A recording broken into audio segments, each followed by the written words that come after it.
This is That Video Game Podcast, episode 527 for November 27th, 2017. I'm not saying I'll enjoy it. I'll try. No, he won't.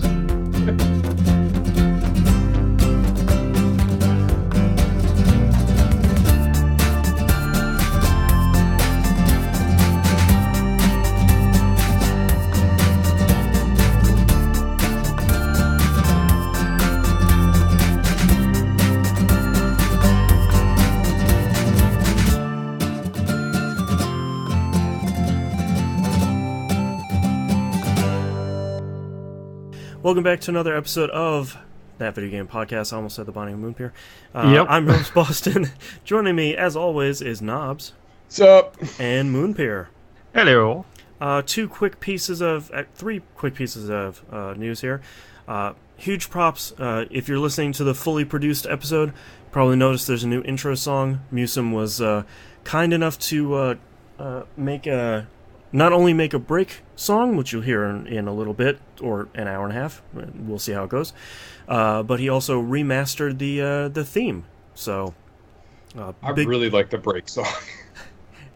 It's really great. So thank you to Musum, and go buy his music if you like this stuff. He makes a lot of music, and all of it is good. So go check it out. Links to his stores will be in the show notes. Second off, we recorded our Game Club recap for This Is the Police. That should be out at the same time this episode is out, so go listen to that. And the community over on Patreon, patreon.com/E1M1, voted for our next game, which is Inside, made by the same fine team that made Limbo. I have a cat creeping up on me. So go play Inside. We will record. I think we have a 3-week month this time, so go check that out. And second of all, and last of all, did you guys get any good Black Friday deals on games? Nope. I did. Oh, I think I bought the Forza, and I don't know which email account that went to. So great. Actually, scratch that. I did. Just got the Battlefield 1 Premium Pass for $10, I think. Oh, wow. So I now have that by way of proxy. Yay. We picked up Wolfenstein, the new Colossus, on early Black Friday deal for, I think it was, I bought the digital deluxe version, and I think it was like $50 for that and the season pass. Nice. And she picked up Need for Speed Payback as one of my Christmas presents, and that was like $35, something like that. That's not bad. I spent $80 and got 6 games. Nice. I got the season pass for Batman Season 2 for like $15. I got the Danganronpa side story. I don't remember what it's called. I got what was Arcane's previous game before Prey? The assassination game. I can't remember what it's called. I got the second one of that for like $11. So I liked Prey, so why not try that for $11? Oh, Dishonored. Dishonored. There you go. Yeah, Dishonored 2. And then I got all 3 Wolfenstein games. The Wolfenstein and the Old Blood double pack was like $15, and then Wolfenstein 2 on disc was $25. So it's like, well, nice. I can't pass that up for $25 because it's not going to be that cheap again for a real long time. Yeah. And I don't think you could possibly be disappointed with any of that. No. I'm looking forward to that, especially after the stuff I have finished recently. I'm sort of looking forward to something different. But speaking of what we've been playing recently, Knobs, what have you been playing this past week? Well, we had a few rounds of Left 4 Dead 2 on the last couple Monday nights, along with some Golf Club 2. Man, a couple of them courses were rough. Woo! Yeah. They're real rough, and then we found Turkey Hill to start on Thanksgiving, so that was fun. I actually really enjoyed both. Actually, all these the last 3 courses we played have been just well designed and difficult courses. Like, they're not insane breaks on the greens. Everything's kind of real subtle. But again, like, if you have a little lapse in concentration, you're kind of screwed. Yeah. And Scott has been peeling away. Man. He's been winning. I think he won the last 3 or 4 tournaments. So I'm that's loving still his going clips. Like, Oh. he records so many clips, and like it's just the way he titles them is GD8, F this game, and it's like him hitting a really close to the pin green shot, and then it rolls all the way back and rolls past them. Oh yeah, I've had more than my share. Like I'll save those if it takes an insane bounce. Like I had one where I literally was coming in, just clipped the pin, and then shoot it all the way off the green. I'm like, oh. Or I had a chip shot, take 2 hops, check, and then roll all the way back down off the green. Oh. But yeah, I mean, usually we'll try and find the craziest courses we could possibly play. Some of them are great. Some of them are a lot of fun and challenging, and other ones are just a nightmare that cannot end fast enough. Yeah. Oh, Bless you. bless you. It's usually the ones where the greens are just almost unputtable. They're just ice. Where we're literally getting to the green in regulation and then stroke it out on putts. Jeez. And that is that is a cat. Hanging out. I'll hang out. What are you guys doing? That's why I don't let the cats in here while I record. Jumped in and played a few more siege battles in Shadow of War. Game's still awesome, so I'm still kind of pounding my way through the game plus, I think. The end game stuff, I guess? I don't know, because I don't really think it's got any story beats tied to it, but I am just so definitely curious to get that thing at 100% across all the progression, so yeah. Figure out what's happening there. Fill those bars up. That we've been playing a lot of Horde mode this last week. Gears 4? Yes, Gears 4 Horde mode, and man, that game still got it. Yeah. Actually, the mill, they have the reclaimed mill map, except now you have one of those storms that blows through periodically. Nice. So now you got to contend with lightning strikes, so everyone's huddling inside while the horde's coming at you. And the lightning's coming down, breaking up all your defenses and stuff. And that's cool. Yeah, we tried it on Insane last night, and we made it to wave 3.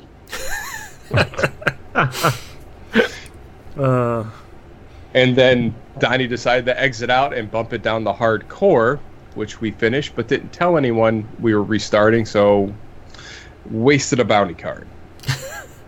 We're doing so much better. Yeah. Weird. Should have. So, all right, let's talk about games that I finished these last weeks here. Okay. All right, Battlefront 2. Star Wars Battlefront 2? Yes. Okay. One of us bit. I played a couple rounds of the multiplayer, and it looks amazing in 4K. Like, it's that game is gorgeous looking. I played the story mode, and it was so close to going somewhere interesting, and it just stopped short. Finish the fight. It's not even that bad. Like, it looked like it was building up to this really good reveal, and I'm sure someone in charge of the Star Wars ethos is like, no, you can't go there. Yeah, no, that's in one of these spin-offs. You can't. That would be cool. You're right. But no, sorry. I think it was something as significant as the movies. Like, oh, nice. Like, I thought everything was leading to these two being something. Okay. So I was like, oh, is that where this is going? This is awesome. And they're like, oh, wait, you never know. Credits. Yep. Like, you suck, game. Please join us again in episode 8. So like, it starts off really neat because you're kind of playing as the bad guys at the start. And then yada, yada, yada stuff, you get turned. But there's one side mission in there where you have one of the other Infernal troops with Luke Skywalker. And the dude never makes reference that he just met Luke Skywalker the rest of the game. Like, you would figure, like, I met Jim Brown, I don't know, like a couple, like, maybe a year ago. I haven't stopped talking about it since. Yeah. I'm like, oh yeah, I met that dude. It's awesome. It's not even like, I think I met Luke. I didn't want to ask him, but I think that was Luke Skywalker. I didn't want to be rude and be like, hey, Luke. No, and then you're in the mission, you're running around with Princess Leia, and you're like, oh yeah, I met your brother. No, that doesn't come up once. Aren't you guys related? I thought I heard that. Where's Luke? Oh, wait, no, I'm going to keep my head down. No, don't make eye contact. I heard don't make eye contact. He said, I'm going to meet you at the Piggly Wiggly. Right. The gunplay's fun. Like the death sequences, like when you die, like someone's like, one of the Wasps failed their mission, or Han Solo was unlucky, or Lando's plan didn't quite work out. Like, yeah. But yeah, it's kind of fun the way you get to bounce around and do all this crazy stuff. Like taking down the AT-AT factory was kind of awesome. Oh, that sounds cool. That was a really fun mission. But as far as a narrative, like, it was so close. What? The Emperor's brother? I don't. He's just being an example out. Oh. Yeah. No, man. Oh, man. It was so. Do you care if I say it? Well, yes. It's too new. I wouldn't, but I've heard that from a couple of reviews where it's like, all right, cool. Story's finally getting. No, it's over. Okay.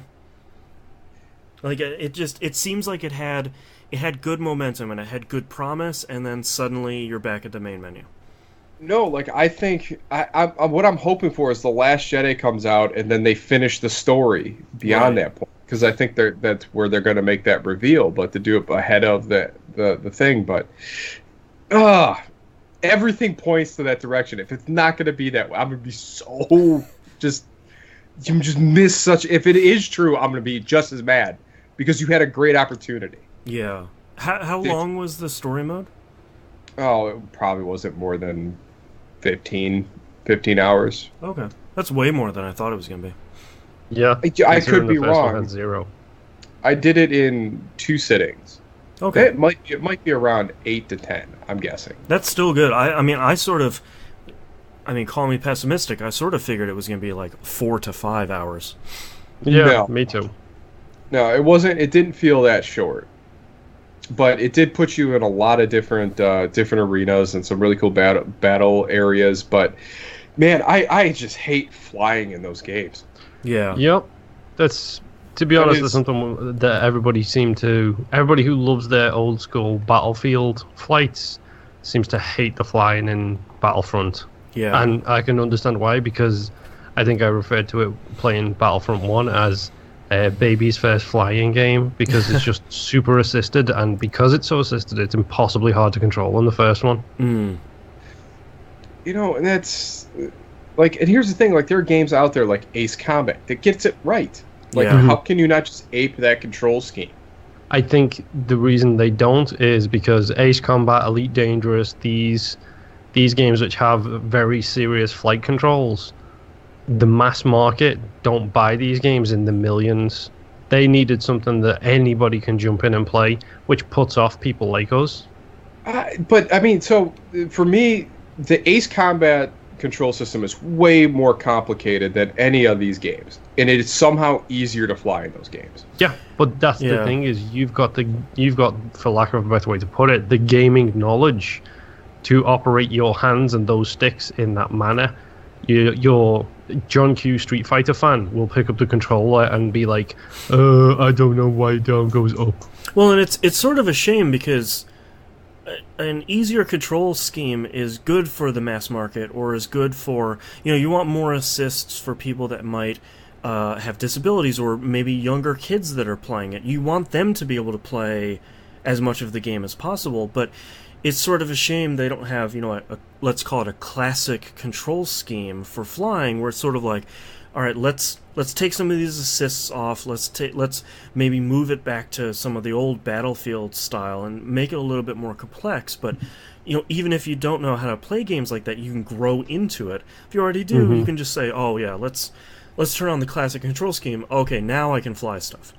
I hated flying in Battlefield 4. I absolutely despised it for the longest time until I've never I even changed. flown in Battlefield 4. If I accidentally spawned in a plane in that game, I torpedoed it as fast as I could. Willingly or not. Yeah, I despised it, but they have a control scheme in there called Veteran Mode, which is the Battlefield Bad Company 2 / Battlefield 3 controls. And as soon as I turned it to that, I was like, oh, okay, I'm back. Cool, I can fly stuff. I'm hovering over these bases in a helicopter while every single member of my team kills people and then flying to the next one. Yeah. But that game, it has such. What's frustrating, it has the look right. It has the sound right. It has the characters right. Man, just do something with it. It doesn't. I mean, even if it's something outside of canon, like go like Republic Commando and have some fun with it. It just seems like the game is devoid of fun because it's shackled to this universe. I mean, Republic Commando is a great example where so little of that game was actually had to do with any of like the Star Wars movie part of the canon, and that's why it was great. It wasn't like, oh, now we're gonna do this mission. Darth Vader's here. It like none of that happened. And I think if you can do that with Battlefront, you're gonna get a better game. Because, like Knob said, it looks like Star Wars. Like it perfectly captures how you want that universe to look. It just needs to get a fun game around it. Well, right, but they still is like, well, no, all this stuff needs to be tied together. But you can have an ancillary story outside of the canon that can be interesting. Yeah. Oh, absolutely. And fun. It doesn't need to be shackled to this current timeline. Yeah. Which makes the frustration of the game even worse. But I don't know. If someone wants to play multiplayer, I'll hop in for a little bit. I'm not gonna say I'm gonna enjoy it. I will not say I won't play it. Yeah. It's not Injustice 2, so. Well, I mean, you spend the money and it's not uncontrollable, so you give it a fair shake for a little bit. Yeah, it's a shooter, and I honestly, for where the story, even though it fell short, it had some really interesting things. Yeah. Like with they had a scene or an area with Kylo Ren where he was hacking into someone's memory, and and then there's you're playing as Kylo in this other person's memory. That's just cool. Getting your way to so he can experience what you saw to pull out information without even talking to you. Wow. Which was kind of a genius way to do that. Yeah. All right. So now let's get to the good stuff. All right, because I know there's one game that Moon and I are probably gonna have to gush about for a little bit. But before I get there, Shadow Warrior did it again. What do you mean? That game is awesome. Did you play through it again? He played through 2. Shadow Warrior 2. Ah. I am so mad I didn't buckle down and push through on that game. Yeah. Because that game is incredible. Even better. What finally made it click for you? Well, it's not that it wasn't clicking. It was just, it kind of felt, oh, great. Now I got this girl's soul in my head. Now I got to deal with female Hoji the rest of the time. Right. Which wasn't the case at all. Oh, okay. So I kind of jumped to a conclusion really quickly about it, and every time I seemed to set it aside, I didn't quite hit the checkpoint, so I had to keep replaying the same area over and over again. Right. Which that area sucked, because I am tired of fighting drones in games. Yeah. I'm so tired of it. Wait, are we talking drones like zombie drones or drones like fly drones? Like fly drones. Yeah, okay. Like, yeah, I'm the done with drones. drones. The drones in Wolf 2 are hard to hit. Mm-hmm. Like, they were a pain. Yep. So, picture that, and they move more sporadically and shoot rockets now. Oh, good. It's Shadow Warrior 2. But this game just, it's really hard to put into words how much joy I have playing in this game. Because not only does it hold itself to its own things that happened in the first game, which most of those guys you beat the crap out of in Shadow Warrior, the big greater demons that you fight, Mm-hmm. and the the chick that cries. I can't remember her name. She's the big antagonist in this game. Oh, really?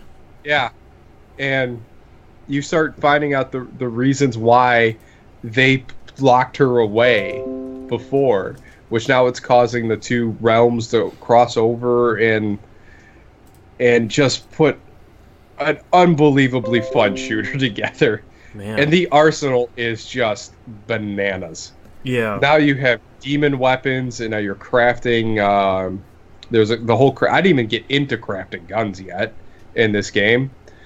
So there's crafting weapons, crafting weapon mods. I was just using one, and it drops it. Every enemy just vomits these things out. Yeah. So you're never short of things to mess with. But the arsenal is just amazing, and some of the boss fights were great. The last boss fight had a great hair metal song playing the entire time. But did you play any of the co-op? No. Okay, because I heard basically they made a first-person shooter Diablo. Like it's it is fully randomized. Like you're running up against enemies that have. This guy has fire attacks and he has a damage shield and all that stuff. Oh yeah, like I had every element. It was like playing Borderlands. Like it scratched this weird Borderlands itch to actually having instead of only having 4 guns to switch from, you had like 9. Okay, you had like 9 points of a throwing star. So you had all these different guns and melee weapons and stuff. And the Hoji sword was great. But it's the line in this game that made me love this game even more. After you're heading into the last conversation in the game, and one dude is really upset you just killed something, and he Lo Wang comes out and he's like, "I just had to tend them rabbits, George," and that's pretty good. I lost it. For those that don't understand that reference, you should have had to read that book in high school. Yep. It's from Of Mice and Men. Yeah. I tend them rabbits, George. I'll tend them real good. Meanwhile, he kills every rabbit he touches. Yeah. That's pretty good. Yeah, and even get in weird and random firefights, like in the worlds and exploring and stuff. Like you'll accidentally kill one of the bunny lords. And as it mutates into this monster bunny, it starts playing thrash metal while you're fighting. That happened to me once in the first game, too. I was just like, why is there thrash metal? Why am I dying? Yep, and then there's a black bunny rabbit at your feet. Yep. Oh, it turns this grotesque thing. It's like, not only will it take your life, take your money, it'll take your woman, too. In its description. Great. Shadow Warrior 2 is great. That is going to be way high on my list this year. Because I did not expect that. That game was huge. Yeah. I mean, it was way bigger than I was anticipating. So it was just even beelining it. I think I probably dropped about 45 hours into it. And that's what I heard when it came out, because they were really focusing on the co-op, and they wanted to make the game more interesting than the first one for co-op. So they made all the level design truly random, so that you and your friends could just hop in and get your weapons and almost play it like a randomized Borderlands. And for some reason, when it came out, everyone was like, okay. I really want to have someone to play this game with, because it is awesome. Yeah. Like, I really want to see what other crazy weapons somebody else has in this game. Yeah. Because, I mean, I got, like demon mortar launchers, machine guns. I got a skull chain gun that screams as you're firing it. That's awesome. Like, I forgot this came out this year. It came out in May. Yup. Yeah. It came out at a 2-pack with Shadow Warrior 1 and Shadow Warrior 2 for $30. Yep. That's what I picked it up where we were doing Game Club, because I already own it on disc. Yeah. Like, man, it's great. That game is unbelievable, and I had a lot of fun, and the melee weapons still work. Yeah. So you even have like two-handed melee weapons, and then you got your swords and whatnot, your katanas. And what happens to the Nobutsu or Kage is hilarious. Awesome. So after the first, I don't care. I'm going to spoil this for everybody, but it's such a good joke. So you're talking with like the wizard blacksmith that's in this basement or whatever, and you're at a forge. He's like, you're explaining. He's like, yeah, my family's the one that forged the Nobutsugu Kage, and he's like, oh, who's telling? Or no, and he's like, oh yeah, I have it right here. He's like, and the guy looks at him, he's like, who's telling tall tales now? He's like, no, look, and it's like this big. He's like, ever since I finished it just keeps shrinking. That's pretty. And good. it's like a letter opener. It's like 2 inches long. So then you go on a mission. You get these black pearls or something. He's like, oh, let me see if I can fix it. So he starts beating on it. This little thing on this giant anvil starts beating on it, and all of a sudden it just shrinks into this medallion. He's like, oops. This legendary sword we just ruined. Oh, Shadow Warrior. But the dialogue is great. The characters in it, like all the other guys, like the gunsmith demon Larry, like it's all just fits into this world so good. I really hope they get to make more games because they are awesome. I'm glad it sounds like lightning struck twice in maybe a game that's way meatier than the first one. Mm-hmm. See, I think people are going to stumble onto this game next year. Yeah, once things quiet down, and they actually have room and time to play it, because I can't imagine 2018 is going to be better than 2017 at this point. It's a shame that gifting on Xbox One and PS4 isn't better like it is on Steam, because it would be so great to just, like on Steam, pick up a 4-pack of these things for. Now it's on PSN for $40. Say like you spend $120 on a 4-pack, you gift it to 3 friends. It's like, all right, this is our Friday night this week. Let's go. Yep. Which I would be totally game to do that, but it's a matter of finding the people to play it. Yeah. But I mean, the I Tend Them Rabbits George line just. I've been laughing about it for days now. Like, it's delivered so perfectly. Yeah, the voice actor for Lo Wang is really good. Well, and like everyone keeps giving him crap, but yet the dude, just his actions, like he keeps doing the right thing over and over again and is getting no credit for it. Yeah. And he just keeps twisting the knife over and over again on everybody. That's good. It's like, oh yeah, remember when I saved the world? No, you never mentioned it. So South Park, here's another one that did it again. Yeah. That game is an amazing strategy RPG in the best way possible. Yeah. Oh my gosh. That game has had me laughing hysterically the entire time. And I've been screenshotting some of the weirdest stuff that I've come across. Like the artisanal strippers. Yep. Locally sourced girls, I believe, is on that same screenshot. And the building next door is the locally sourced guns and artisanal arsenal. Like, so not only is it like that, those nice jabs at the PC culture, and it's awesome. It really is awesome. And the costume shop, like I probably spent 15 minutes in this costume shop just kind of walking up to the screen. It's like, look, there's the Scooby-Doo outfits, there's April O'Neil, they have David Bowie's outfit from when he was doing that Star Child thing, right? Prince's outfit, they got Smash Mouth's hat from Fat Albert, and Hunter S. Thompson's hat, like right next to it. Like there is so much stuff. They have the Great Race with the guy, the dog that goes it laughs, that hissy laugh. They have all this stuff in there. It's like, man, who took the time to render all these costumes? Yeah. And they all like stand out, like that could not be anything else other than that. Yeah. The gameplay's great.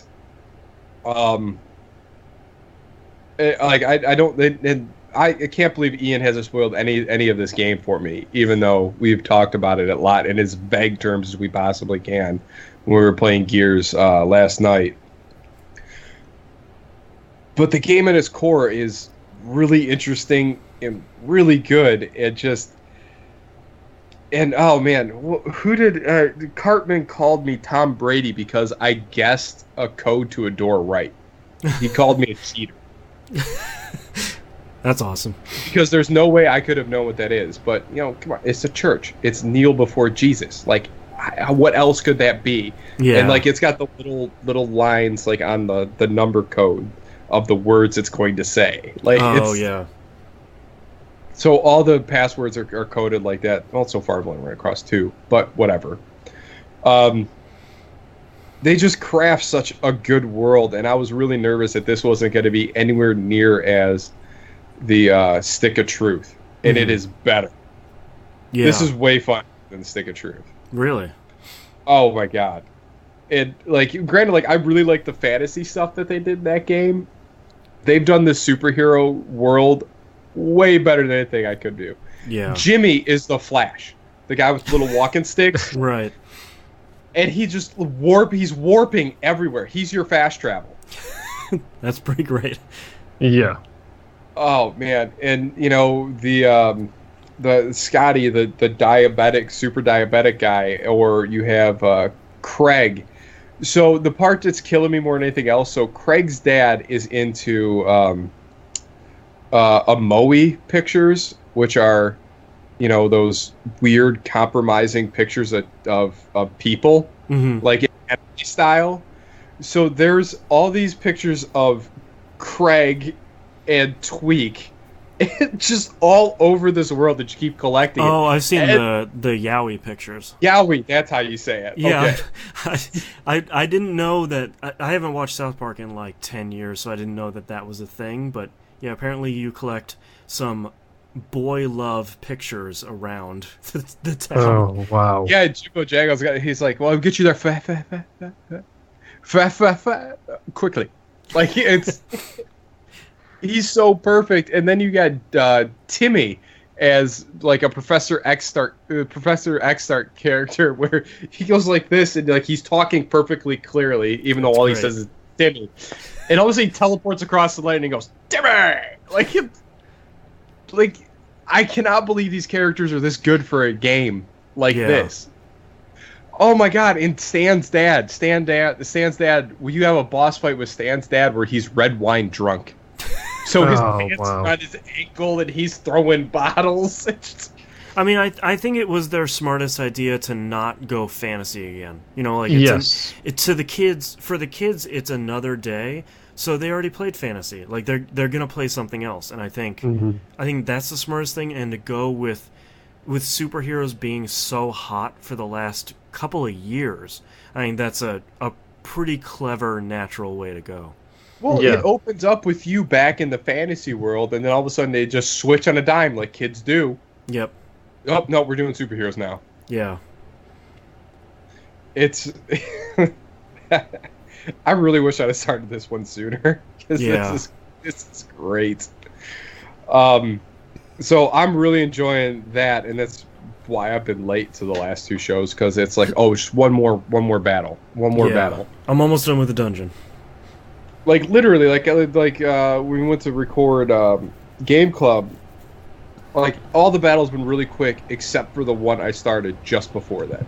Where I literally had to fight my way through the strip club with a giant stripper doing butt slams, chasing me out of the building. And it's just it's so good. And the stupid social media, it's like Instagram, but it's like Coonstagram for, Cartman is the coon. Oh yeah. Oh jeez. So you run around town taking all these selfies, getting your followers up, and depending on how many followers you have, if someone's willing to take a picture with you, so you get this social media thing to it. And you're getting these weird text messages, like the PC principle. Like, now that I met him, if someone says something off color at the start of the fight, I can go and hit him a couple times before the fight starts. Oh, because they said something on PC. Then you get an apology in the text later, like, sorry, bro. Like, I didn't know that was wrong. Man. The game looks awesome. Like, they have no right to look as amazing as it does. And it works on every level. Yeah.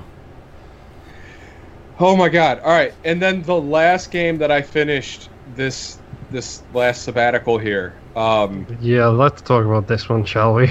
let's talk about Wolfenstein 2. The microaggressions is the funny. Like I didn't even know that was a term, and I dated a hippie for a little bit.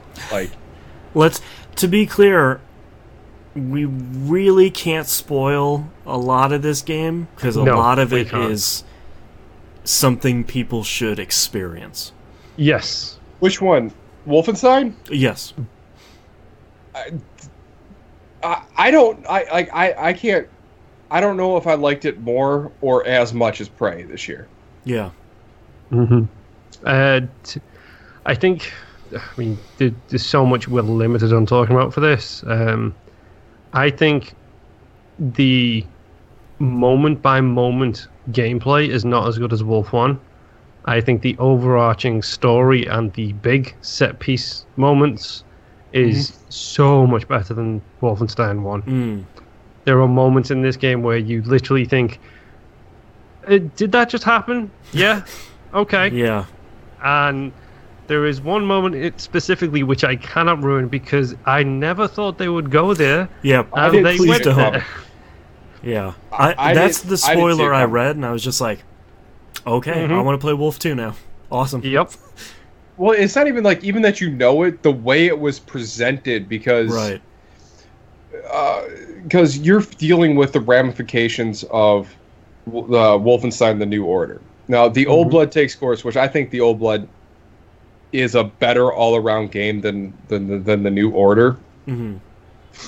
Just because it's like this prequel thing, and it builds up to this, the Kill Billy mentality of B.J. Blazkowicz. Right. But man, Wolf 2, it just, man, does he own that title in this game? Yeah. Mm-hmm. Oh yeah. I mean, I've made a lot of notes on this game because we will have a spoiler cast basically coming up in our Game of the Year discussions. There will be things to discuss about this game that, unfortunately, being part of the Game of the Year, I feel it has to be mentioned. But there is the development of BJ from Wolf 1 to this, to the start of this, and then by the end of it, where you end the game, and his character development throughout, with very good reasons for him to go the way he's going or feeling the way he's feeling. It was, again, I was blown away that Wolf managed to take a game that I wasn't interested in and make a very compelling story with very valid reasons for people to be the way they are, including a fair bit of heartbreak along the way. Yeah. There's one level in particular, I literally didn't want to play it because I knew what was going to happen in it, and I did not want to do any of the things in it. And as I expected, it was a gut punch. It is a 100% gut punch level. Are you talking about the opening? No, I'm talking about the Mesk or Mesquite.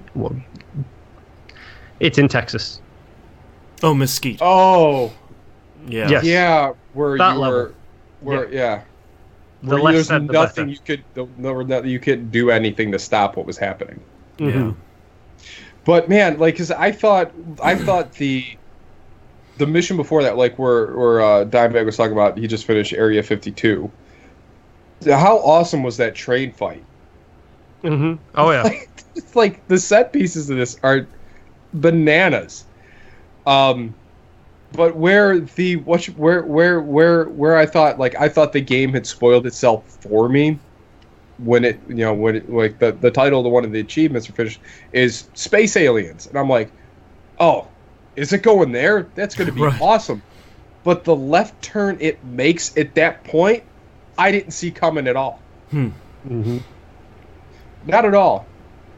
And then I was expecting to be more outfitted with the space armor that you have at whatchamacallit, like at the start of the game where you're sewn up into that suit, you know, that you get at the end of Wolfenstein: The New Order. I was expecting to be more of a powerhouse at that point, but man, where that goes at that point, and you have a choice between 3 different upgrades, and I could see how that game could play wildly different. Oh, it genuinely does. Me, you, and funnily enough, also my wife picked 3 different upgrades. She picked the battering ram shoulders? She picked the battering ram shoulders because my wife is not a stealth person. My wife is not a let's find an alternate route. My wife is there's the objective, I'm just going to sprint there. She's the Kool-Aid man. Yes, she is. And that upgrade makes you the Kool-Aid man. And every human who stands in your way turns into the wall. Nice. It's ridiculous. I was so close to picking that one.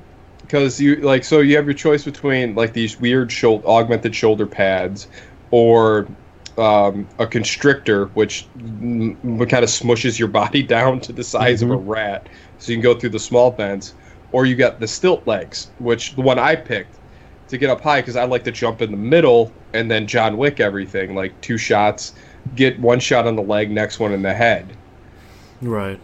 Yeah, because I primarily use the one scope on semi-automatic for that gun, almost exclusively, until I was able to peel through everyone with that shotgun. Yes. Let's talk about games with great shotguns, shall we? This is no disappointment from previous Wolfenstein incarnations. Nice. Nope. The fully cylindrical nature of it was fantastic. The rotating barrels was amazing as well. And it turns into a death machine as soon as you have 2 out. It's, oh, hey, you've got a bunch of armor, now you're dead. Nice. Oh yeah, it doesn't. Any one of those mechs landed in front of you, dual wield those shotguns, and you're putting anything down. I actually went for the Constrictor, which is the more stealthy approach of the 3 upgrades that we mentioned. And you fit in a rain pipe, like a drain pipe from your house. You can fit through those. Oh, wow. And it opens up a lot of alternate routes. But my favorite thing is when you go into those pipes, the camera focuses down, the lens widens, it lengthens itself out. So all of a sudden your camera angle becomes really weird because you've got really long arms just because the way basically it's constricting you, and it's altering your focus and the way you're actually seeing things as you're crawling under these way too small spaces. It almost it would remind me of the effect of running around the Predator, or not the Predator, the Alien in Alien versus Predator, like the original, where it kind of like scoped out your sight way too far. Yeah, it's really great. I mean, the problem is that, like, as much as I want to talk about a lot of the story beats in this game, like, we really can't. I will say, anybody who's playing it now, spend as much time as you can on the U-boat, which is your home base. That's like your base of operations.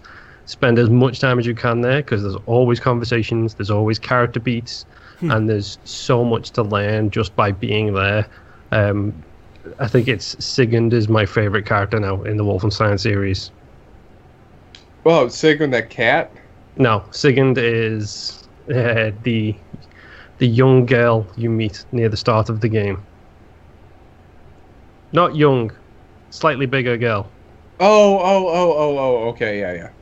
Yeah. Oh, yeah, all her conversations were great, and she had that one moment in the one submersible that she got. That was just...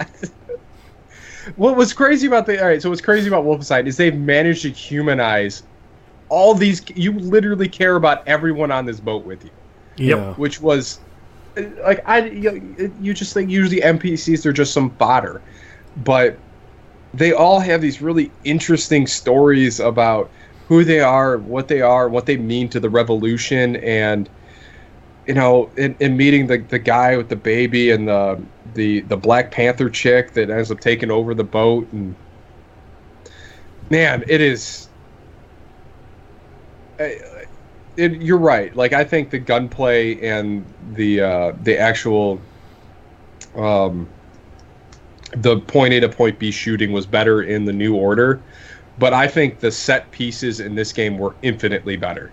Yeah, it's better moments. I think a better story. Just the gameplay in the first one, I feel, was better. But even that, like, I would trade that for what we got into, I would say, any day of the week, because what you did when you went back to your childhood home might have been one of the best things in games I've played in a long time. That was gut-wrenching at every corner you went in that house. Mm-hmm. There's so many moments had like a that, story.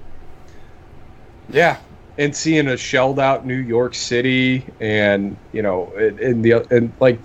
don't want to spoil the one place you go in this game because that mission was incredible. Yeah. Yep. Yeah, that's the hard part about talking about Prey, and it's the hard part about talking about Wolfenstein, like the hard part talking about Prey, is sort of like, there's all this great stuff that I really want to encourage you to play this game for, but I can't really tell you about it. It's a lot like talking about, what was that game on 360? Alpha Protocol. Well, no, another good game. The one where you're fighting in Saudi Arabia. It's like you and two other people. Oh, Spec Ops: The Line? Yeah, Spec Ops: The Line, where it's like, I need you to play this game, and I need you to trust me. I just can't tell you why, but you'll know why. But just, I can't tell you. Yeah, that is a really good example of, it's a game that everybody should play, but we just can't explain to you why, because that would destroy it. Yeah, exactly. So go play Wolfenstein 2. I would say you play Wolfenstein, The New Order, and then like really get yourself attached, because how they made BJ Blazkowicz a character you cared about. Yeah, this face in Wolfenstein 3D is now a sympathetic character across 3 games. Yep. Yeah, it's really good. It's all really good. I really like the Old Blood, and not only just for the best credit song I've ever heard in my life. Yeah. But even this one, man, it's from top to bottom. Like it's something you gotta play. It's great. I mean, you start off the game in a wheelchair and made that interesting to play as. Yeah. Yep. But that's what I played this week. Moonpier. What have you been playing for? I forgot the last 2 weeks. Yes. Okay, so this is the police go play the game and then listen to our spoiler cast / game club episode on it. Yep. You will get bad I am at that game. Yes, you will get spoilers for 2017's Game of the Year in that, I tell you. Right. So yeah, love that game. Go listen to that episode. Battlefield 1. Thank you, Jimbo. Thank you very much, Jimbo Jangles, because thanks to your incredibly effective videos and giving advice on weapons to both Nobs and myself, my wife now loves Battlefield 1. Hey. She used the gun that we all used, got really into playing it, and now is actually switching out into different guns to work her way towards achievements and enjoying it no matter what. She's figured out the way she likes to play and is absolutely loving it. I think she's probably put about 20 hours into it this week. I probably put about 5, because I still love Battlefield 1. It's so much fun. Yeah. Including DLC maps, which there are some maps which are fantastic for snipers and some which are not so great for snipers. It surprises me how much of a difference the DLC stuff does in that. Like, for example, now on the cavalry, you have a lance, a legitimate lance that you can charge at people with and impale them while you're riding a horse. It's hilariously fun. But we've already talked a lot about Battlefield 1 in the past, so instead let's move on to one of my Christmas presents from my wife, Need for Speed Payback. Yeah.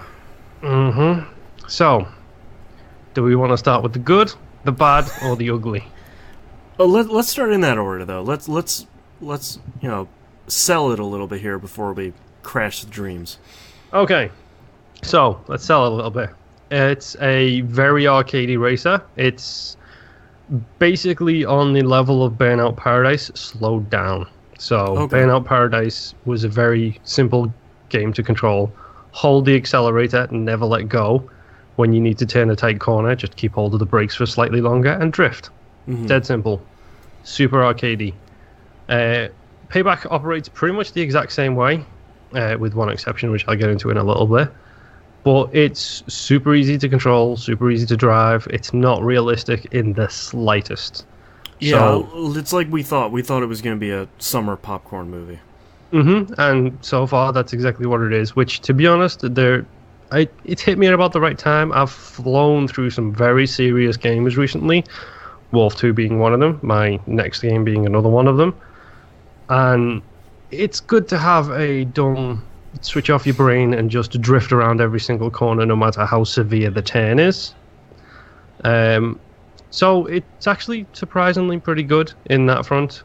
The ugly we'll go on to next, actually, because do you guys remember the beginning of, I think it was Far Cry 3, specifically the intro video where you hate every single one of those people? Oh yeah, where they're like shooting their vacation. Yeah, and it's like, my brother's a pilot, woo, vodka shots, all that kind of stuff. That's the crew that you're working with. I had forgotten that, but yes. That is the cast of characters you are playing with, except they all stick around. Go ahead. It originally seemed to me like it was they were trying very hard to make a Fast and the Furious game, but it seems like they really missed the mark if you're saying the characters are like that. Yes, they did. Because the main character is called Ty. He has no personality. His personality is basically, it seems like he is one of those people from that Far Cry video. Okay. He's a white dude. Yes, exactly. White dude, like, number 330. He was all about enjoying his life and, going out doing some races and so on and so forth. Living plur, bro. My favorite thing about it, I'm not going to lie, is how ridiculous this thing is. The city is called Fortune City. All right. It's basically Vegas. The person you team up with at the start of it is called the Gambler. Oh, okay. Yeah, sure. Yeah, let's just hit all the marks. The big evil corporation is called the House. Jesus. But the house always wins. Blam. Yes, the head of the house is called the Collector. Oh my god. It's like... It's what you expect. It's cliche mania, basically. It's... Kid decides he wants to... do a heist with his buddies. One thing I will say, the enforcer of the group is the girl, which I really, really like. The fact that for once it's not one of the dudes, it's the guy who likes to ram cop cars off the street. Right. It's the tough as nails girl, she's the best character in the game so far, because the guy who likes to drift is a black guy from England. Okay. Who has the worst Cockney accent ever, and I'm pretty sure it's Liam from Mass Effect Andromeda.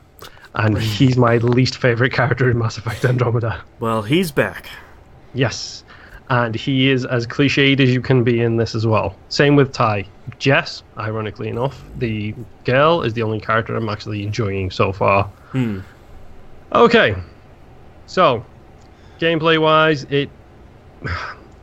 I don't know if it's okay to say this word, but I'm going to say it, and if it's bleeped, it's bleeped. This game is a bastardization of about 5 different racing games. Oh boy. Oh no. Let's put them all in a pot and see what comes out. Whoops, it's poison. It has the neon colors of your Forza Horizon. So the neon displays, the pastel colors, that kind of thing. Or everyone's favorite, blur. Yes, or bullet. It has crash cams, just like Burnout used to. Oh. Like when you ram somebody off the road, it's a crash cam. But it runs into the problem that all of these games do, which is Burnout didn't have licensed cars. So in Burnout, when something crashed, by the end of the clip, it was literally just a frame sitting on the floor. Yeah, it's just a metal cube. All of these cars are licensed. So when you crash, the car doesn't get damaged at all. The windshield shatters and you get little dents. That's it. You just did 17 barrel rolls down the highway, and you're telling me that the only thing that happened was a little dent and your windshield got shattered? Yeah, you kick out your windshield and you're good to go. Okay, what else is there? Let's see. There is the crew it is taken from, where one of my favorite things about the crew was when you're going from point A to point B, they have little challenges along the way. So it's like, yeah, I might be driving all the way across America right now, but hey, here's a speed challenge and a tag challenge and a jump challenge. I'm just going to, do these as I drive. It's progression at the same time. In the similar style to that, it also has the crew's upgrade system, which is you do an event, you do a race, you get a little card. That card goes and gets slotted into your vehicle. It increases whatever, drivetrain, turbo, boost, ECU, whatever. Okay. The crew hands them out like popcorn. It's like, hey, everybody gets one. You get an upgrade in. You get an upgrade in. You get an upgrade. It's killing a boss in Diablo where just stuff just explodes out of it. Yes, it's Chromax from Borderlands 1. Right. You know, it's literally, you do something, you get an upgrade. All of the time, the progression is solid for the crew. You're just constantly improving the car. It doesn't reward you for those challenges. Oh. For those challenges, you end blank out of 144 stars. Total stars out of 50. Or stars out of 500. Next, redacted in 50, 48, 47, 46, 40, 45. I specifically say redacted because I'm going to talk about this in a couple of moments. It's fun, but it's not great. This is the problem I'm running into with Payback, is it's fun to play, but there are very, very, very serious drawbacks to this game. And you want to talk about Battlefront 2, which Nobs didn't bring up, which meant it clearly didn't affect Nobs. He didn't feel an issue, probably because he didn't play much multiplayer. EA Battlefront 2 has had a lot of issues recently with microtransactions and loot boxes. Yep. Something I didn't know. Need for Speed, Payback, microtransactions, and loot boxes. Yeah, I just found out about that in like the last week, and I was like, oh, of course it does. I found out about this after I got an achievement. The reason I found out about it after an achievement, and this, to say I was very angry when this happened. Don't mess with my achievements, boy. The description for the achievement is grinded out a previously won single-player race for speed cards. The keyword in there is grinded. If you would have said repeated... Ground. Yes. If you would have said repeated, if you would have said redid, anything along those lines, and I'd be fine. The fact that it's specifically phrased as grinded immediately made me start to question things. So the rewards you get for doing those challenges along the road, they're called shipments. Oh, no. You get base shipments every time you level up your rep, and every time you get a certain number of stars. There are premium shipments that can only be bought with speed points. Speed points is a microtransaction you pay real-world money for. That sucks. It gets better. Oh, good. The crew, when you play the crew, if you buy a brand new car, you get that car at stock. So, off the factory line, this is the car. Right. You pay in-game currency in the crew. Let's say your current level of your car is 600. You can immediately then say, okay, I just bought this car for 30,000 in-game credits. I've got 700,000, so that's fine. I want to immediately take that from the point I'm at from stock to the point I'm at. It's an additional 10,000 credits. That's fine. That's fair. Straight away upgraded, straight away that's the car I'm using. In Need for Speed Payback, the only way to do that is by going out and redoing all of the races you've just done for that class of car, or buying shipments and getting speed cards from doing it that way. Why? Now, you can go to a tune shop and buy speed cards, but you do not get the in-game currency at the frequency you need to based on the speed of the cars I'm getting. Go figure. If only you would spend $5 as a great value, you get 7 crates. Yep. And the best thing is whenever you collect one of your free base shipments you got for doing any of that stuff, it says, oh, premium crates get 2 additional items. Of course they do. Mm-hmm. And a lot of the times, all they spit out, and this is the part that really kills me, and thank you, Jim Sterling, for phrasing this the correct way. When you buy the crates, you don't get speed cards. You get part tokens. The part tokens, you roll for a speed card and hope it's the one you need. So it's like double RNG at that point? Yes. Great. And it costs 3 speed cards, or 3 part cards to do 1 roll. And my personal favorite thing, you get 1 part card for trading in a previously bought speed card. That makes no sense. This is the preying on the gambling style. I can't swear. I really want to swear right now. You have no idea. Well, I mean, it's the stuff we've been seeing this year I mean, it's we were talking about Jim Sterling and the Jimquisition before the show, and he brought up a really good point about Destiny 2, which is, he's a person that says he has trouble with these systems because he has trouble stopping himself from gambling. So Destiny 2 is especially nasty for him because you get your Bright Engram and you bring it to the place where you buy stuff with real money. And, oh, look at all this. I mean, maybe you got something you wanted from the Bright Engram, but look at all this other cool stuff if you'd only spend some money. And it sounds like Payback is working on a similar system where it's like, I mean, you got all these cards and we're sort of trading them and we're working on this, but man, wouldn't this just be easier if you hit the Y button over there and just popped $5 in this game? It'd be way faster, way easier. You just upgrade your car. And it feels like protection money at some point. It does, but at the same time, what bothers me is the progression of that game has been affected by the nature of these things being installed in it. That's why I didn't care about the randomness with the crew, because I did one of these little drive from A to B events. I got a reward. Was it good? No. Sell it. Was it better? Yes. Great. I'm going to immediately equip it into my car.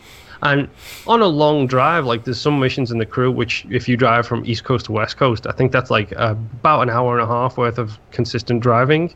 You could probably get 20 to 30 upgrades on that route.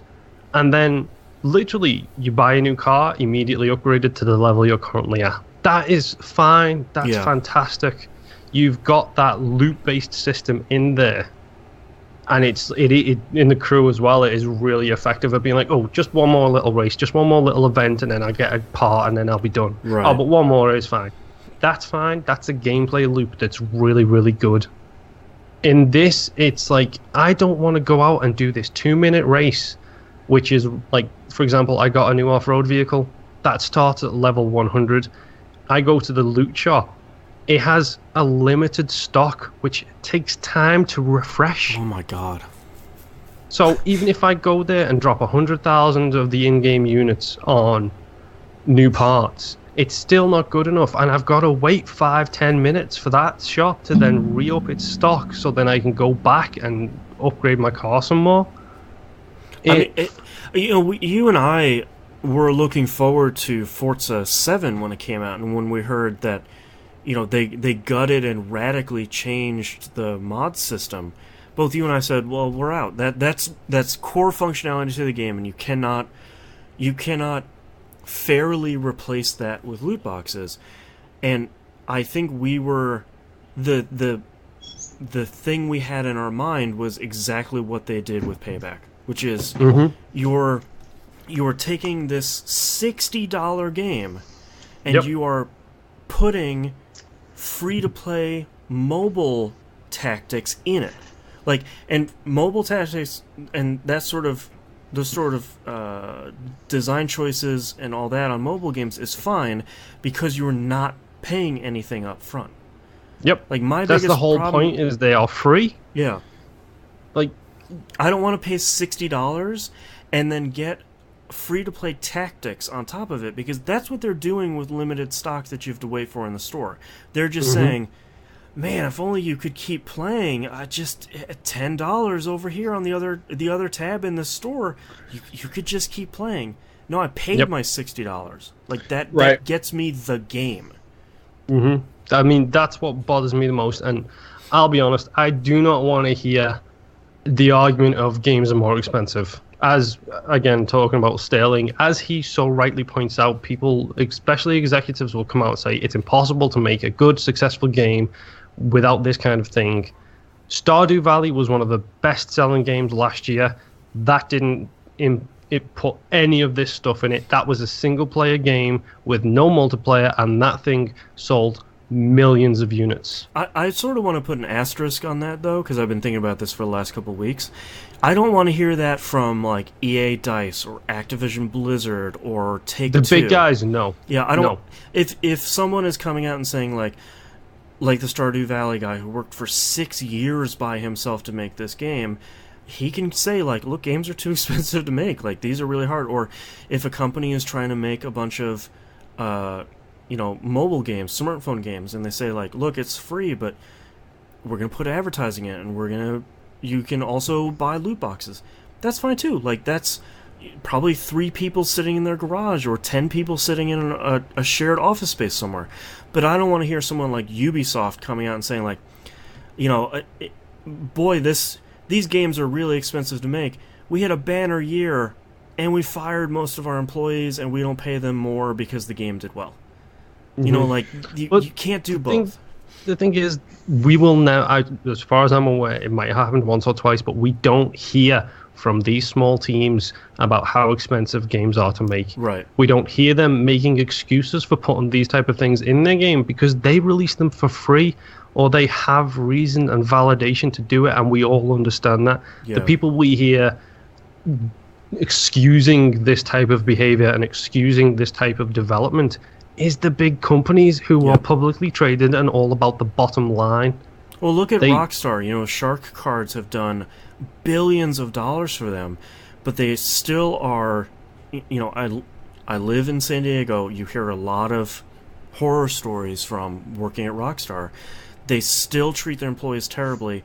They still don't pay them more because Grand Theft Auto 5 did really well. Employees don't get a cut of Shark Card stuff, which sucks. No. Take-Two gets that cut. Yeah. And then Take-Two come out and say that they're no longer producing any games that doesn't have this system in it. Yep. And as much as I hate to point the finger of blame around here, but thank you EA and Ultimate Team, specifically FIFA Ultimate Team, for being the greatest selling video game in history. Like, FIFA outsells Madden every single year without fail. Yep. And thank you, stupid FIFA players, for being dumb enough to make them realize that this is a 100% golden ticket moneymaker for them. Yep. And they can do it year after year, and nobody says a thing until now. Well, I mean, it happened this week too with the stock markets weren't very happy, and investors weren't very happy with EA dropping the microtransactions and star cards from Battlefield 2 until EA came out and said, I mean, that's not going to really affect the bottom line and the profitability of Battlefront 2. I was like, okay, if it's not going to do that, why is it in there in the first place? Yeah, it's just greedy. Because it's a cash grab. Yep. It's the same thing along with any type of regulation. It's like a company cannot be trusted to do the right thing for the consumer. Right. Yeah, they are beholden to the shareholders. It's the business. Yep. And for them to cut that out, they're cutting out a revenue stream that's relatively easy for them to reproduce. Mm-hmm. Yeah. And it's a shame that it's in something like a Need for Speed game. It just doesn't, like we were talking about with Forza. It's a shame it's in games like this. And if you're going to do that stuff, make it free. Yeah, my personal favorite thing is it's a single-player game. There is no co-op. There is no online. No competitive PvP multiplayer. There is competitive PvP multiplayer in it, but it's a completely separate mode. It's a completely separate thing. You do take your cars into that. Sure. But it is a separate thing You're not from the strapping single-player on an game. exotic gun you got out of a loot box to shoot the other cars. As far as I know. You are not as of right now. It's not shooting the red shells. Yeah. Yes. But no, it's... The worst thing is I'm actually having a little bit of fun with this game. Like, I'm actually enjoying it. Worse. Not for you, but that makes it worse where there's this great game that just has this giant 20-ton ball and chain hanging off of it. Yeah, and I mean, I'm going to continue to play it. I want to beat it because I want to know if it's going to be number 10 on my list or F you, get the hell off my list. Right, or if it gets kicked off the ledge. Speaking of which, my final game in this super bumper episode today, Assassin's Creed Origins. So, I beat the single-player story of Assassin's Creed Origins. Okay. So you're done with Assassin's Creed? No. I'm not sure. I'm having a little bit of network issues here. I'm not sure if it's everybody or just me, but we'll see. So, Assassin's Creed Origins is really, really good. Like, surprisingly good. I feel badly because I'm sort of waiting for the butt to drop. Hashtag title. Hold on, let me just write that down. Yeah. Waiting for the book to drop. And I feel like that's been our episode this week. It's like, yeah, it's been good, but loot boxes. But it's super short. No, this is super long. 50 plus hours to get through the single player game for me. That I am an achievement hunter, so I was doing a lot of exploration and side stuff on the way. Mm-hmm. It's really good. Like, if so you said you found a different control scheme, correct? Yes. I went in. I believe it's the alternate control scheme. I don't know if there's more than one, but I used the alternate, which turns the combat back to the face buttons and run up, run down, back to the bumpers. So it's a weird hybrid of Mirror's Edge and previous Assassin's Creed games. But there are some minor issues with it. There is a lot of investigation missions in it where you're going in and you're press A in this thing, press A on that thing, and press A on that thing, and press A on that thing. But it presents it really, really well, and then the way it does like the golden holographic interface to be like, oh, I'm a cop from the Egyptian times, so I'm putting this all together in my head. It's like I'm CSA Magi or something like that. Where so you got to take notes. You got a boat, a pelican, and a weeble. Right. Yes, basically. And then you CSA Magi that thing together, and you get a story from it somehow. I don't know how. He's just very clever, I'm guessing.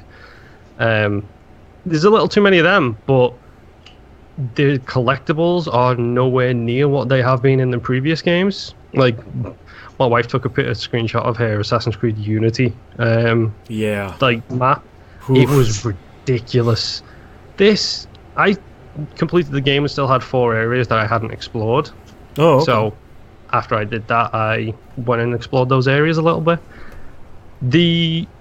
We spoke earlier about Wolf 1 and Wolf 2 being unbelievable that they tell a story so well. I am very impressed by the emotional connection you have to your character and your wife's character and your son's character and the historical figures you meet as you go through the game. There is a very well just not a random Charles Darwin hanging out. That's what I was going to bring up. Hey, it's Darwin. If you think of Egypt, come on. Who do you think of when you think of Egypt? Oh, I mean, I already know. Oh, wait. No, that's... It's not even the right place. But there is a lot going on in this game, and it goes some places I didn't expect it to go. Do you meet King Tut, yes or no? You probably go into his tomb, considering one of his tombs, I'm pretty sure, is one of the pyramids. Oh. No, they found him in the Valley of Kings. Then probably yes, because his brother Tut Jr. Yes. It's probably not called the Valley of Kings. I don't know. They just call it the Valley. Yeah. This is the place where the desert is. I mean, it's in Egypt. It's probably just the Borg. Yeah. I'm trying to figure out how to phrase this without giving anything away. The emotional crescendo by the end of the game, it takes you places you wasn't expecting it to go. It takes you locations you weren't expecting to go, and it makes you feel in a way I didn't expect to feel by the end of the game. Again, I will have to be more specific about this in a couple of weeks for our Game of the Year episode. Hopefully not spoiling too much, though. No, not spoiling too much. Okay, are there giant alien people, yes or no? No. Well, actually, wait. Well, I don't know. It's a prequel to the whole thing, so... Yes. Maybe they gotta show up sooner or later. I mean, they were there with Adam and Eve. They're at the beginning. Let me correct this. There are not giant alien people. There are giant alien voices. I'll take it.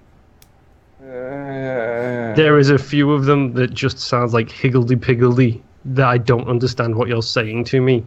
And using the laptop in the Out of Animus stuff, you can actually reread what they say to you. Oh, cool. Speaking of which, Out of the Animus stuff, also really, really good. Nice. Like, way better. It's not as long as it should be. It doesn't have as much detail as it should be. It never is. I think that's why we like it so much. Yeah, because it's basically, here's a 50-hour game, here's this 1-hour section that takes place out of the Animus. Right. And that goes places I wasn't expecting it to go as well. That Yeah, no. That's Nope. exciting. Saying no more. It's literally saying no more about the Out of the Anima stuff. But yeah, I really like Assassin's Creed Origins, and that is definitely going to be on my Game of the Year this year list. And that's all I've been playing. Over to you, Boston. All right, I finally finished Chaos Child, and thank you, Jesus, I am free. I wrote on Twitter, I think it was yesterday or the day before, I'm going to have a really hard time talking about this game because I loved it and hated it in equal measure. So I've talked about it a little bit. I'm definitely not going to spoil stuff because it's a visual novel. All it has is the story. Can I just say, by the way, reading you and Mina's conversations on Twitter about any type of game is hilarious. It's like you're speaking a foreign language. Yeah. The Danganronpa games are pretty bad for that as well. Yeah. So I made 3 notes here because I wanted to make sure I talked about all 3 of these. Because as much as I like the game, it has 3 really big major problems. The first one, most disappointingly, is the translation. It's really not good. It is serviceable. And it's... Didn't hear any of that, by the way. Yep. Oh, am I cutting out? A little bit. Okay. Let's try that again. Do I sound okay? Yes. Sound great. Okay. The translation is often... It's serviceable, but I feel like it misses a lot of the nuance, and there's 2 really weird glaring points. One is often character names are misspelled all over the place, which is weird because there's like 10 characters in the game. Number 2, the main game's text often is different from your backlog text. So what the game will do is you can hit the triangle button and you can look at everything people have said for a while, for like 20 to 30 lines. Often the script is different between the 2 of them. And I really don't understand why that happened. Like, I don't understand why it's not the same script between the 2 of them. So if something... That and the names should be something that's noticed straight away and fixed straight away. Yeah, like, even one script, like the in-game script, will have stuff misspelled or have punctuation wrong, and then in the backlog script, it's totally fine. I don't even understand how that... Yeah. Point number 2. Someone's messing with the Word file. Yeah, exactly. And this is after they No, patched... it's a notepad error. Yeah, exactly. This is even after they patched the translation. So, who knows? Number 2, it's so long. It's painful. I spent 60 hours on this game. That, by the way, is easily double the amount of time I spent on Steins Gate getting the platinum in that game. Oh, wow. It is absurdly long, and so much of it is fine, and eventually you find out that a lot of the fluff in the game serves a purpose, especially when you get to the true ending of the game. But God, it's so long. Like, it's just a slog. And I know this is a really early game. This is before I think this is before they made Steins Gate, or either it's like the prequel to this game that we never got over here, then Steins Gate, then this game.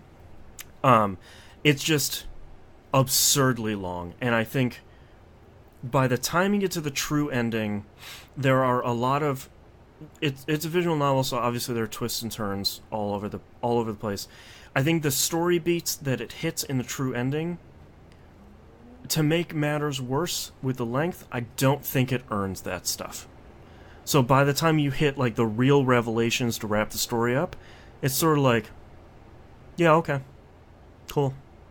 Can I leave now? A little bit, yeah. Like, it's also like, can I leave now? But it's also sort of like, well, you didn't foreshadow any of this stuff, so I sort of feel like it came out of left field, and I'm not entirely sure I care that much, which is kind of a bummer.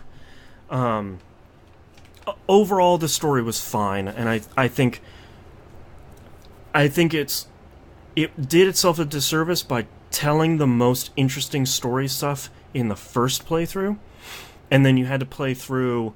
It's a visual novel, so this isn't like a lot of other games. When you play through it again, you basically just hit R1 and it fast forwards through everything you've read, so you get to make different choices along the way, and you only read the stuff you haven't read before. So you have to play through 4 other story paths to get to the true ending. Not a lot of that stuff was very good, in a way that wasn't materially important to the true ending. And speaking of those choices, for my last point here, I talked about this when I started playing this game, and they're called delusions. Basically, you get to a point, and you can pick a positive or negative delusion, or you can do what's called a skip trigger and just bypass it and just not make a choice. I was so unhappy with the positive and the negative delusions for all of these that near like chapter 2 out of 12 in the game, I just started skipping them. Because Oh, wow. the positive ones are all strangely perverted in like a way that doesn't make sense for this like psychological murder mystery, and all the negative ones are all tropes of like movies or zombie stories or like horror tropes that also don't fit. And what happens at the end of these delusions is basically he's basically daydreaming, is what you realize pretty early on, and like once the delusion is over, you go back to basically the main storyline, and he goes, no, that would never happen. And then the storyline keeps going. So unless you're going for the platinum, which I did, there's nothing added by going through any of these.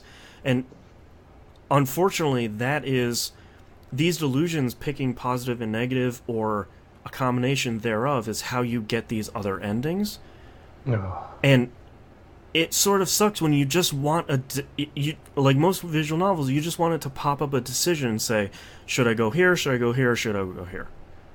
Instead, you get this sort of, it's just dumb and doesn't really add anything.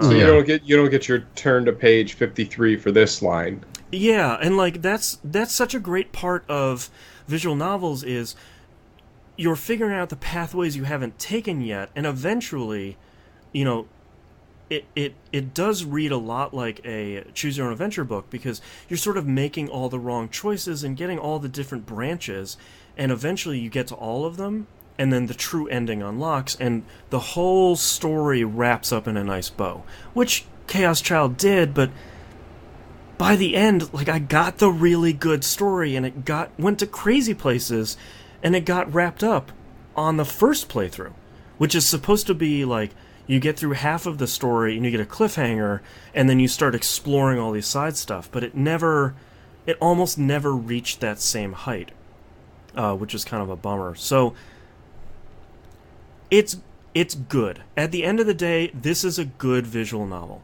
The voice acting was good. It was gory as hell. It was surprisingly spooky in a lot of places, which is hard for a visual novel to do.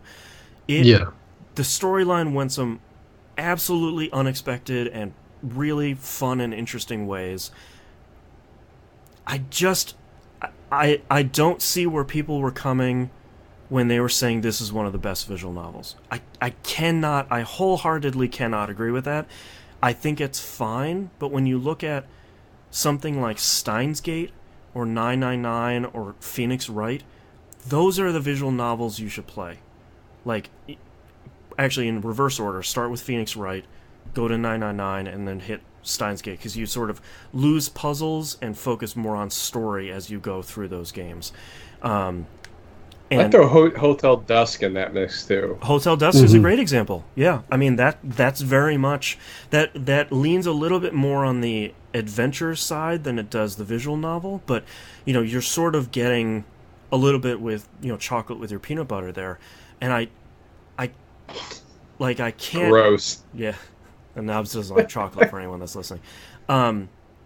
I cannot recommend this game as someone's first visual novel, primarily because of the length. I can recommend Steins Gate because I think that's such a great visual novel and it's such a great tight story that you get everything in that game in about 30 hours. Well, maybe it's a perfect one because everything beyond that is better. Yeah. Yeah, but I feel like Chaos Child is a lot like Parks and Rec, where it's like if you don't tell people that it gets better after the first season, people watch 2 or 3 episodes and are like, this is a bad show. Why did you recommend this to me? I'm not going to keep watching this. To me, that's Chaos Child as an introduction for visual novels. Like, it's not the best there is to offer, and it is lengthy in a way that doesn't serve itself any favors, and I just can't. The worst part is apparently Steins Gate has like a 24-25 episode anime, which apparently is good. Hits all the high points, gets the character development, everything's fine. They made one for Chaos Child. Remember, a game that is twice as long as Steins Gate. Tell me 6 episodes. 12 episode series. Apparently it barely hits all of the story points. So like you can't even say, oh, we'll go watch the anime, you sort of get the story points. So you kind of can't win. I appreciate P-Cube for bringing this game over, and I appreciate them translating the Science Adventure Team's games. I just wish that they would try a little bit harder to get a translation more solid, because if they push a game like this back even a month or two, everyone like me is still going to buy it. But it's going to have a solid translation. It's going to be edited, well. It's going to be a much tighter game, and it won't be kind of a disappointment that this one was. That's a bummer. So, but thankfully, they had a sale on Danganronpa 1 and 2, so I picked those up, and apparently those are, from everyone, including Mina, those are incredible. So after playing some non-visual novel games, I'll get to those, and hopefully they're as good as people say. Well, now you're free. Yeah, sweet freedom. I cannot tell you how happy I am. I started playing, I wrote down AC Pocket Camp, and I keep reading it as Assassin's Creed Pocket Camp. Instead of Animal Crossing. Animal Crossing Pocket Camp. Surprisingly, this is my first Animal Crossing thing I'm playing. I don't know how I have missed these very popular games that I've had the systems for that seem like they're up my wheelhouse. I have completed the tutorial, and my problem with Pocket Camp is they hold your hand very, very tightly through the tutorial, and as soon as that's over, they're like, all right, see ya, and they like pack up and leave. It's like, yep. Well, what am I supposed to do now? And game's like, I don't know, what do you want to do? It's like, I don't know. Like, I'll visit my friends, I guess, and build furniture, I think. So I'm going to spend a little bit more time with it, but it seems like people that liked Animal Crossing are liking this because it's a mobile, stripped-down version of that. Mm-hmm. But people like me that didn't play it aren't enjoying it because it's a mobile, stripped-down version of that. It seems like I missed like Animal Crossing 101, and suddenly somebody threw me into Animal Crossing 451, and they're like, here you go, it's more Animal Crossing. And I'm like, cool, I'm gonna fail this class. Yeah, what's that? Great. It's like me taking theology. Yeah, it's sort of like, all right, I'm gonna do my best, but don't hope for a lot here. Yeah, I got chastised over in Thanksgiving because I never played that game. That seems like a weird thing to yell at someone about. Well, no, it was my cousin's daughters were just buried in their phones. Like, what are you playing? It was, Animal Crossing. I was like, what? Yeah. All right. I'm not getting it so far, but I'm gonna try it a little bit more, and if not, it's kick it out there. I got Marvel Puzzle Quest to play. Yep. Speaking of, boy, they suddenly updated the UI in that game. That's weird. Yep. That came out of nowhere. I was not expecting. Like, I was expecting like the tiles will come from the sides, and now they come up from the bottom. Like, wait, what's going on? Yeah, a lot better. Just weird. Yes. And the last thing, I started the first episode of Batman the TellTale series, Season 2. I don't remember what the subtitle is for the season. It's Darkness Among Us or something like that. The Night. The Darkness Within. The Night Above. I don't know. Yeah. So far, off to a really great start. The villain they introduce in minute 2 is the Riddler, who I don't care about normally, and they made him pretty cool. Really? And they made him look really cool, because he doesn't look dumb. He's not Jim Carrey. Yeah, He doesn't look like the Riddler. He doesn't look anything like the Riddler. He has a cool hood, which makes him look nice. He's in his 60s, which is kind of fun. He's not like a 20-year-old playboy. The whole thing, I'm about halfway through the first episode, and the whole thing is sort of like, oh boy, Riddler's back. He was like Gotham's first villain, and we are screwed because he's back. That's kind of cool. Yeah. It's sort of nice that they didn't... The recap for Season 1 was pretty great. It was about 4 lines. It was, I used to mourn my parents, and then we found out they were Gotham's worst villains. That sucked.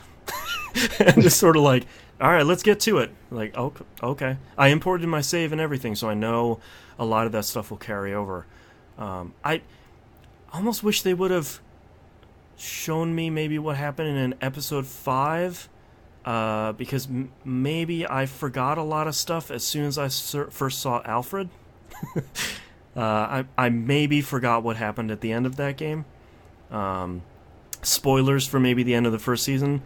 Alfred shows up and he has a eye patch, and I was sort of like, what happened? Did I forget? Yeah, I was like, what happened to you, buddy? You're good, Moon. So it's sort of like, okay, I know some stuff happened in episode 5, but maybe I needed more of a refresher for that one, because I can put the pieces together what happened, but I don't remember the specifics, and I just played those like 4 months ago. So, yeah. But they introduce Amanda Weller right off the bat. So her and Commissioner Gordon are fighting immediately. As in Suicide Squad Amanda Waller. Yeah. Okay. She's part of the agency. So, and it seems like the game immediately has you pick a side. Commissioner Gordon is like, look, man, you need to help me. Like, I can't retire as a beat cop, and they can make that happen. So you're sort of trying to play nice with everyone, and it seems really good. And I keep seeing reviews of like episodes 3 and 4, and people saying like, hey, Harley Quinn doesn't suck, and it's like, well, now you're saying the right stuff. And they're like, I'm excited for episode 4, and it's like, well, come on, man, why is this good? And it was I can't believe the first one was good. Yeah, and it was like $11 for the season pass, and it's like, all right, that's the right price. They just came out with episode 3, so I should be able to sort of play this. I'm not going to poop socket or anything. I'm going to play it sort of. I'm going to play through the first episode, play something else a little bit. But shockingly, I am excited to get back into TellTale Batman, because the first season was good, and this one seems good too. Damn it. Oh, that reminds me, I gotta finish up TellTale Guardians. Do you? I well, do. you spent the money. But do you? I do. I think episode 4 just came out. I don't think it's done yet. I still haven't played 3. Yeah.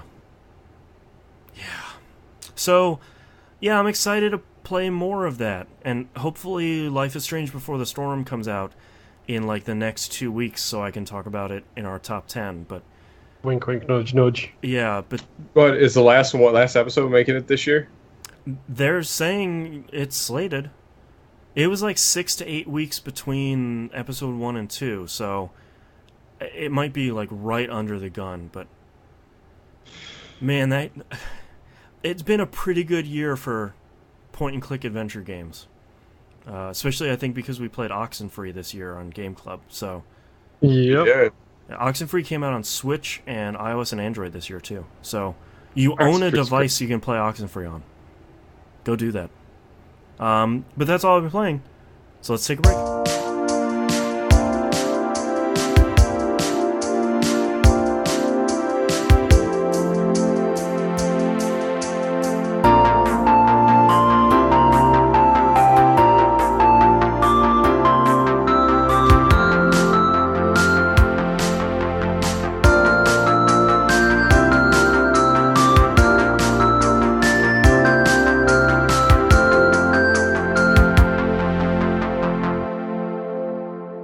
Welcome back, everybody. We got releases this week for November 27th, 2017.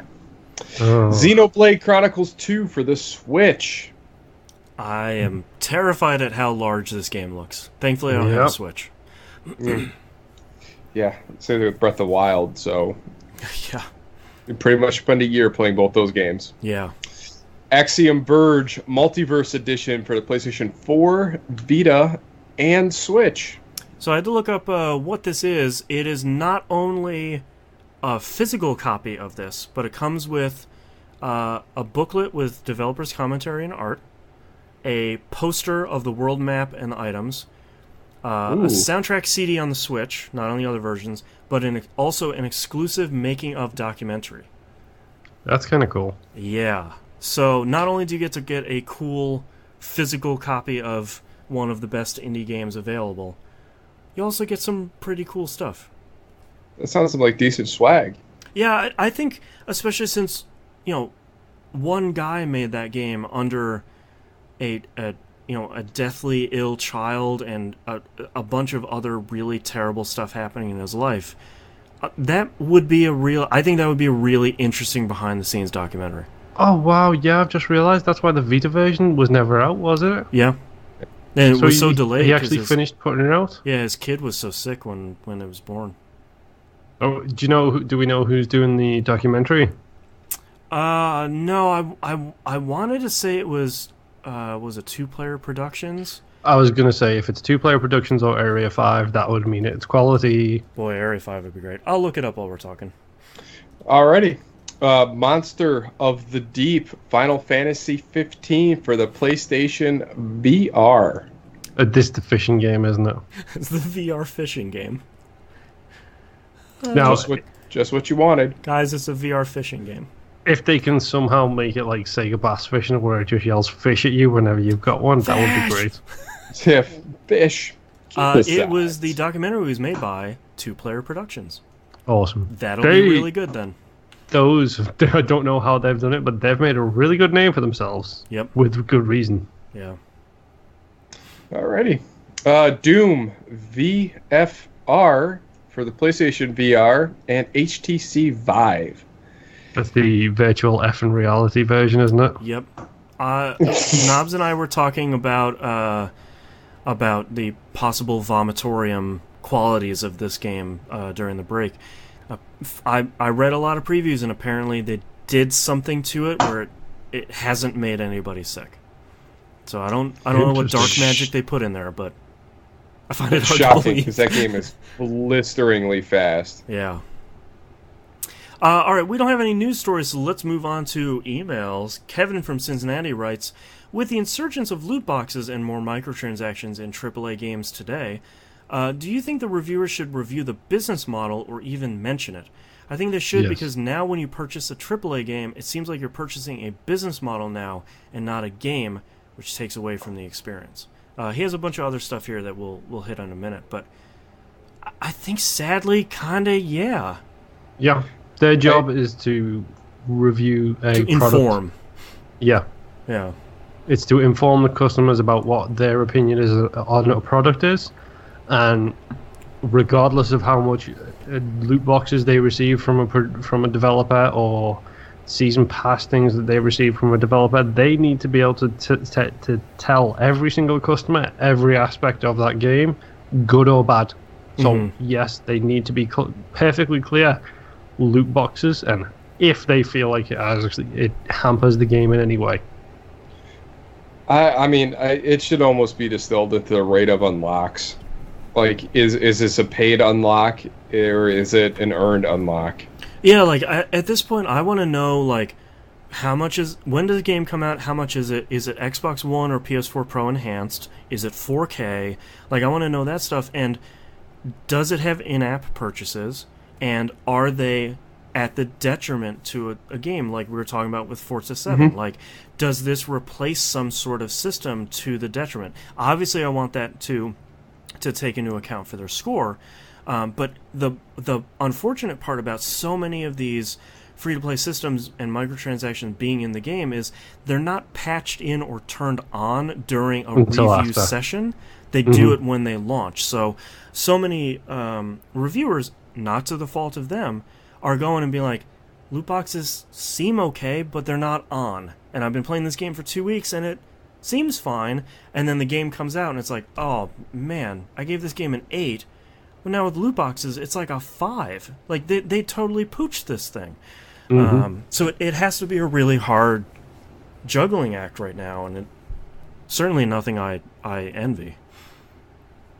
Well, I mean, it all comes down to us as the consumer, how we spend our money. Yeah. Like, the only way it's going to go away if we stop buying them. But the games are forcing you to buy this stuff to be competitive in the game. Right. Yeah, he continues, says, price has a lot to do with the value of a game to me, so knowing what kind of business model the game has is now a big determining factor. Game Informer put it best when it comes to Star Wars Battlefront 2. Quote, the most damning show of the game basically saying, we want you to pay to win, is a limit being put on the number of credits a player can earn in arcade mode. After finishing 5 arcade challenges, a player is told to come back in 14 hours to earn more. That's the kind of gating that makes a certain free-to-play games nearly unplayable, yet here it is in a $60 game. End quote. That's egregious. It's the same thing we were talking about with Payback, where it's like, man, you cleared out the shop, come back in 14 hours, and you can buy some more stuff. It's like, no, dude. No. This isn't me putting my phone down to go back to work. It's, like we said in part of the, actually pre-show before we went live, this is our primary hobby. I didn't spend $60 to wait for no real good reason. Yeah. Right. And that sucks. So he finishes here. What do you guys think? People gave Dead or Alive 5. A lot of crap for selling costumes, but at least they had the decency to let you buy them outright instead of stuffing them in loot boxes.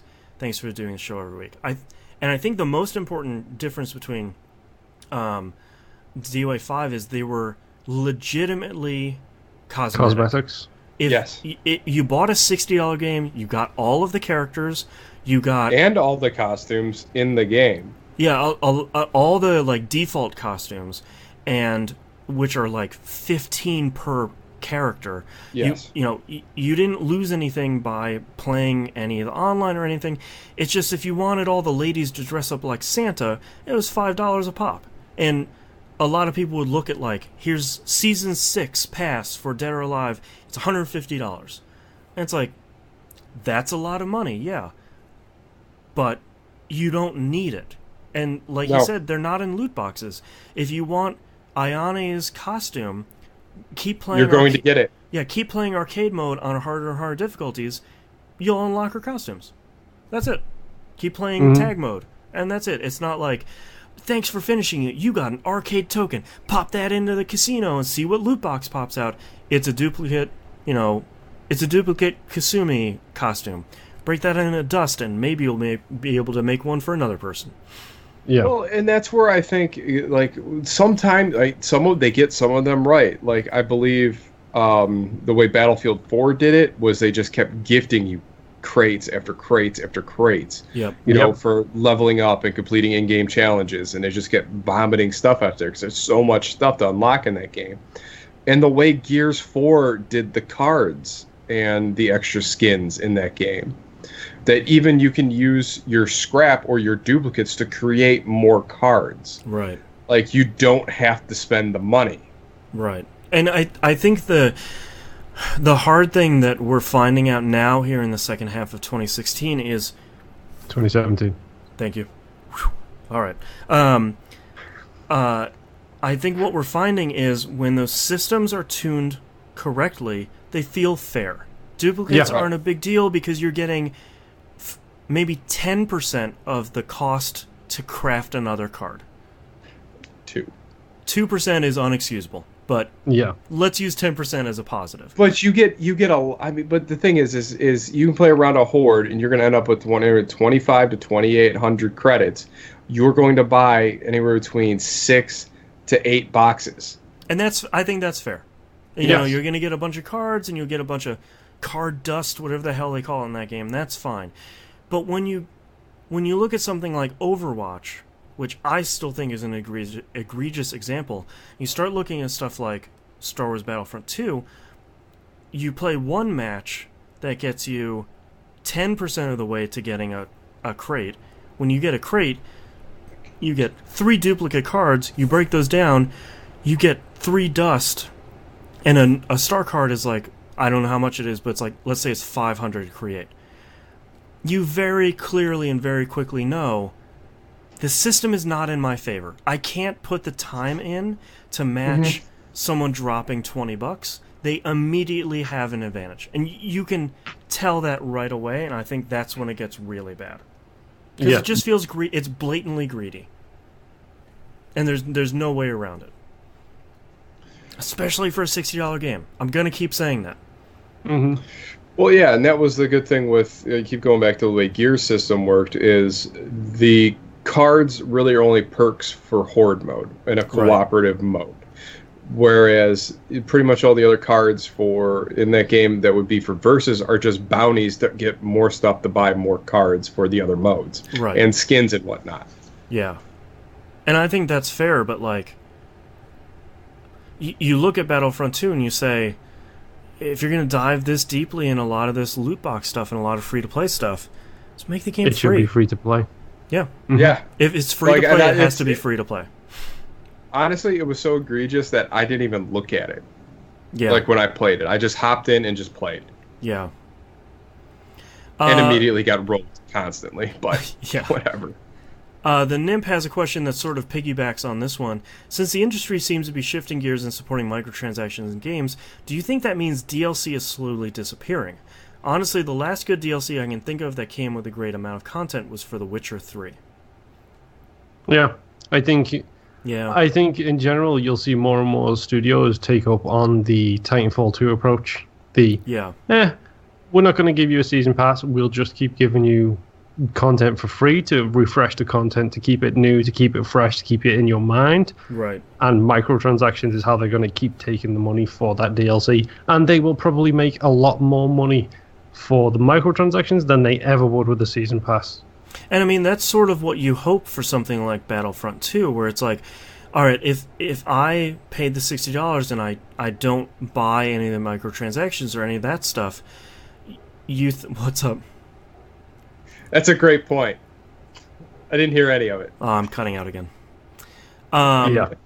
You know, you have to hope that the people that are investing their money in the loot boxes are going to be the ones that are paying for the basically free DLC that everybody gets, but there doesn't seem to be... A lot of times these $60 games come with $60 season passes for like one season of stuff. And that... It just sucks all over. Yeah. Well, I mean, it sucks. It's becoming a legitimate business now. Like this is an industry thing now. That it's as soon as you realize like the game isn't the product, the game's the vehicle. We're the product. Exactly. Yeah. The worst thing for me is the people who do pay for these boxes, the people who do sink money into that kind of thing, especially with things like Battlefront, with Payback, with whatever the examples you want to do. They're not paying for my DLC down the line. I know they're not. They've already got that budgeted before the game even comes out. They know exactly how much they're going to spend on that. What they're paying for is an increase in stock value. Yeah. That's it.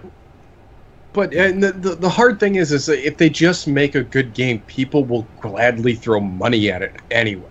Or if they reward the team members that worked so hard and crunched for probably years to put this game out, if they get a percentage of, shark card sales or loot box sales, that would go a long way to making me feel better, because the people that nearly killed themselves to make this product are at least going to get rewarded in some material way.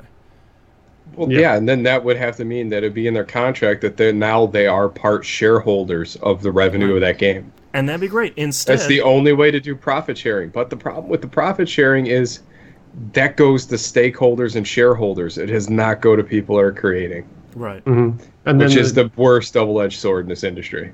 But then on top of that, the additional problem you then have is if developers start getting, like the crews themselves, the people who deserve to be paid more, if they start getting a share in it, then right or wrong, legitimately or illegitimately, they will be blamed for a game having microtransactions in because the developers, the staff want to make more money. Whether they do or not, whether it messes with their artistic vision or not, they will be the one who get blamed, not the publishers. Not the EAs, it will be the individuals. And we all see what happens when individuals have issues on the internet these days. Yeah. Oh, yeah. Yeah. It's a bonfire. Yep. I mean, that's the hardest thing with the internet is there's such a level of anonymity that you just treat people like garbage. Yeah. Mm-hmm. Which sucks. Yeah. Well, that's our super bummer episode this week. Hey, way to end on a high note. Welcome back. The stands out the room this one. Yeah. If you'd like to visit us, you can do so at tvgp.tv. Email us tvgpfans@gmail.com. Tweet us at tvgp. The link to the Discord server and all the other links are on the right-hand side of the page. And don't forget to join us for our game nights. Monday night, 10 p.m. EST on the Xbox One. It might be Horde. It'll probably be Left 4 Dead 2. But if you get there early enough, we'll play some golf. Tuesday's Rocket League, or Tuesday's Destiny, I think. Or we Hey killing man, I'm that not one. playing anymore. I don't know. All right. Well, hey, I just the night's free.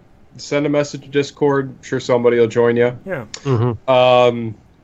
And then, for the rest of the week, come find us, play games. We're probably going to be playing a lot of Horde now.